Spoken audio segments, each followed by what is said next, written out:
손흥민이 이렇게까지 큰 영향을 미치는 존재였는지 정말 꿈에서도 생각하지 못했다. 옆에 있을 때는 몰랐는데 그가 없는 허전함은 말로 표현할 수 없을 정도이다. 토트넘을 떠난 케인이 순환시대를 겪고 있습니다. 케인이 미넨 데뷔전에 나설 때 홈경기장에 울려 퍼진 격한 환호성은 그가 자타가 공인하는 월드클래스이자 세계 최정상급 스트라이커는 것을 말해줬는데 지금은 모습이 매우 달라졌습니다. 이 월드클래스 스트라이커가 조롱과 비난에 시달리고 있습니다. 바이에른 뮌헨은 바로 어제 열린 챔피언스리그 16강 1차전에서 라치오에 0대1로 충격패를 당했는데요. 당연히 거한 뮌헨의 압도적인 승리가 점쳐졌습니다. 최근 맞대결에서 뮌헨은 라치오에게 패배한 적이 없기 때문입니다.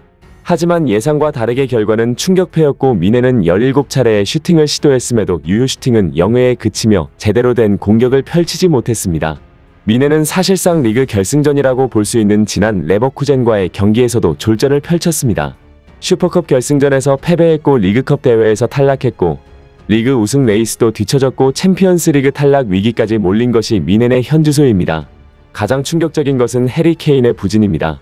최근 2경기 연속 유효 슈팅 0회에 그친 케인은 경기 후 엄청난 비판을 받고 있는데 독일 유력 매체 빌트는 챔피언스리그 16강전에서 케인의 평점을 레버쿠젠전과 같은 6점으로 평가했습니다.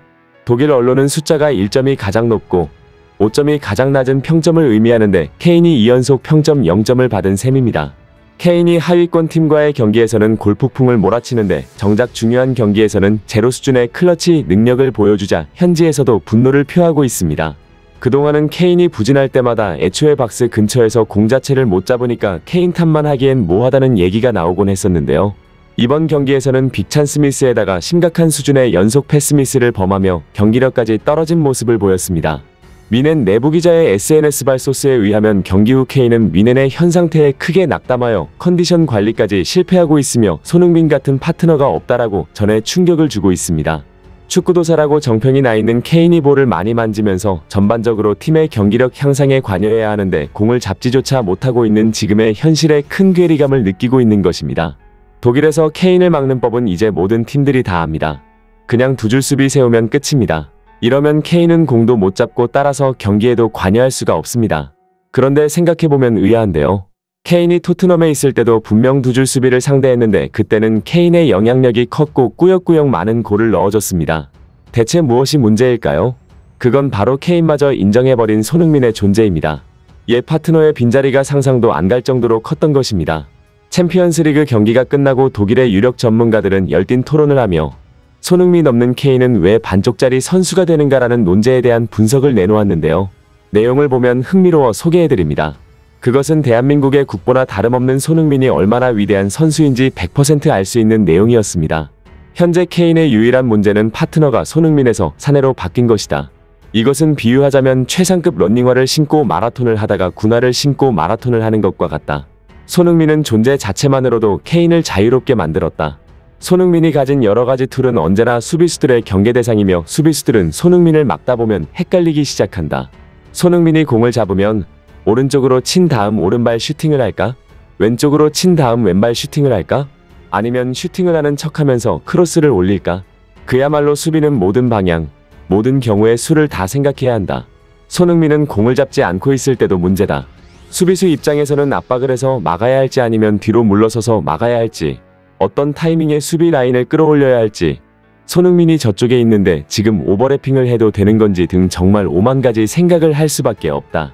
따라서 손흥민에게는 기본적으로 2명 이상의 마크가 자석처럼 따라다니는데 이렇게 광역적으로 수비의 시선을 끄는 공격 자원은 음바페 정도밖에 떠오르지 않는다. 결국 이러한 능력은 어떤 효과를 가져오는가? 현대축구 수비 전술에서 가장 핵심인 수비 간격, 바로 이것을 불균형하게 만든다. 수비 간격이 불균형해진다는 것은 동료가 기량을 마음껏 펼칠 수 있는 공간을 제공하는 것을 의미한다. 손흥민은 동료를 편하게 해주는 마법을 부리는 거다. 현재 손흥민이 없는 케인은 너무나도 외롭다. 뮌헨의 측면 자원들은 위험 지역에서 공을 잡아도 상대 수비가 별로 신경을 안 쓴다. 하지만 토트넘의 옛날 경기를 봐라. 손흥민이 위험 지역에서 공을 잡으면 순식간에 수비 2명 이상이 자석처럼 달라붙고 그 과정에서 케인은 상당 부분의 득점을 기록했다. 게다가 손흥민이 없으면 케인에 내려오는 플레이도 문제가 된다. 앞서 말했지만 손흥민은 공을 잡았을 때만 무시무시한 선수가 아니다. 손흥민은 수비수의 시야 사각지대에서 수비라인을 붕괴시키는 능력이 전세계 세 손가락 안에 드는 선수이다. 손흥민과 케인은 그렇게 서로 재미를 많이 봤다. 하지만 미넨에서는 케인이 내려와봤자 아무짝에도 도움이 안 된다. 바이에른 미넨 이선자원의 오프더볼 움직임은 손흥민과 비교하면 어린아이 수준이고 내려오는 케인의 체력만 떨어질 뿐이다. 경기가 안 풀리면 케인이 공을 못 잡아서 공격이 안 되고 공을 못 잡은 케인이 내려오면 손흥민처럼 침투해주는 선수가 없으니까 공격이 안 된다. 지금의 케인은 지구상 그 누구보다 손흥민을 그리워하고 있을 것이다. 과거 세계적인 명장 펩 과르디올라 감독은 맨시티의 강한 면모를 보이는 손흥민을 경계하며 이런 말을 한 적이 있습니다. 손흥민은 무기가 많다. 그는 항상 우리에게 고통을 선사하는 선수다라고 말이죠. 그런데 알고 보니 손흥민이 고통을 준다는 건 단지 그가 골을 넣는다는 것을 의미하는 게 아니었습니다. 바로 손흥민이 가지고 있는 다양한 무기가 전세계 최고의 지략가인 펩 자신의 전술적 컨셉을 망가뜨리고 있다는 데에서 한 발언이었죠. 그만큼 손흥민의 전술적 효용성은 같은 팀 선수들에게 마법을 부린다는 표현이 나올 정도로 뛰어난 겁니다. 오죽하면 케인은 슈팅을 못하니까 너무나 답답했는지 이제는 미넨에서까지 프리킥 욕심을 부리고 있습니다. 어제 열렸던 챔피언스리그 경기에서 케인은 느닷없이 키커로 나섰는데요. 미넨 선수들과 투엘 감독은 당황하며 케인을 말려봤지만 프리킥을 차겠다는 의지가 확고했습니다. 결국 케인은 고집을 부리며 프리킥을 찼는데 어김없이 공은 벽에 막히고 말았죠.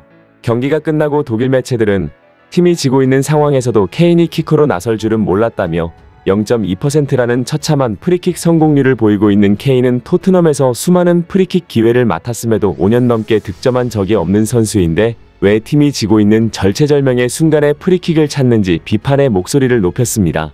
한편 손흥민은 황희찬과 이번 시즌 PL 마지막 코리안 더비를 펼치는데요. 17일 토요일 오후 11시 50분 영국 런던 토트넘 핫스퍼 스타디움에서 펼쳐지는 EPL 25라운드 경기에서 손흥민의 토트넘 핫스퍼와 황희찬의 울버햄튼 원더러스가 마주합니다. 득점 부문에서 손흥민은 4위, 황희찬은 공동 7위에 올랐고 각각 팀 내 최다 득점자로 절정의 골 감각을 자랑하고 있습니다. 특히 지난 주말 브라이튼전 교체 출전한 토트넘의 손흥민은 결승골을 도우며 왕의 귀환을 알렸습니다. 그러나 몸도 마음도 상해버린 국가대표 이슈로 인해 손가락에 부상을 안고 출전했다는 사실이 뒤늦게 알려지며 팬들의 안타까움을 자아내고 있습니다. 한편 흥미로운 관전 포인트는 이번 경기가 골 폭죽이 터질 것으로 예상되고 있다는 것인데요. 두 팀 모두 최근 실점이 많은데 토트넘은 최근 3경기에서 6실점, 울버햄튼은 같은 기간 동안 8점을 내줬습니다. 물론 토트넘이 비교적 실점이 적은 편이지만 최근 5경기에서 무실점 경기가 없다는 걸 감안하면 안정적인 모습과는 거리가 있습니다. 과연 토트넘과 울버햄튼이 불안한 수비를 보이는 가운데 손흥민과 황희찬의 시원한 득점포가 나올 수 있을까요? EPL 코리안 더비의 마수거리 골은 어떤 선수가 기록하게 될지 귀추가 주목됩니다. 끝까지 시청해주셔서 진심으로 감사드립니다. 구독과 좋아요는 영상 제작에 큰 힘이 됩니다.